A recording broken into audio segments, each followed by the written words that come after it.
naga-trending na luto sa talong mga kamangyan. O talaga namang napakasarap.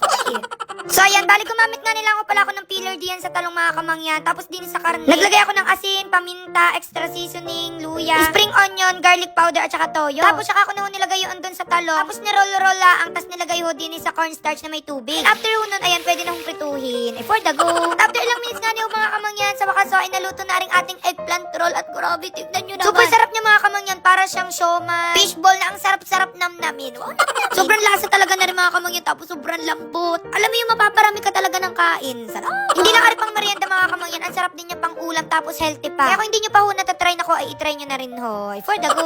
Tapos ayan, super happy ko nga ni Udin ni mga kamangyan. Kasi ang dami rin palang nagamit na rin Kifified by Saski. Sabi nung isa, amoy grapes na candy, nakaka-addict ang amoy at yung freshness lumalaban talaga sa lamig. Yung mga review ng iba, napakaganda talaga. Parang almost 1 month ko na siya ginagamit. Kaya nag-buy ulit ako. Nakaka-addict talaga pag ganito. Sarap talaga sa feeling kapag ginamit mo to. Sabi na isa, naka 3 bottles na ako. Ang ganda niya, sobrang nakaka-fresh lalo na pag may dalaw ka. Para sa mga hindi dyan nakakaalam mga kamangyan, feminine wash siya. Promise, super bango niya talaga. Amoy grapes na candy na hindi mo maintindihan. Kahit nga niyo may cooling effect ang mga kamangyan, gentle lang siya. Hindi din na rin matapang mga kamangyan, tas nakakatuwa kasi hindi siya nangangati after. Nakakaputi din to ng mga singit-singit. Kaya simula nung natry ko ang mga kamangyan ako ay hindi ko na talaga pinalitan. Kaya kung hindi nyo pa natatry ang mga kamangyan ako ay itry nyo na rin ho. For the go.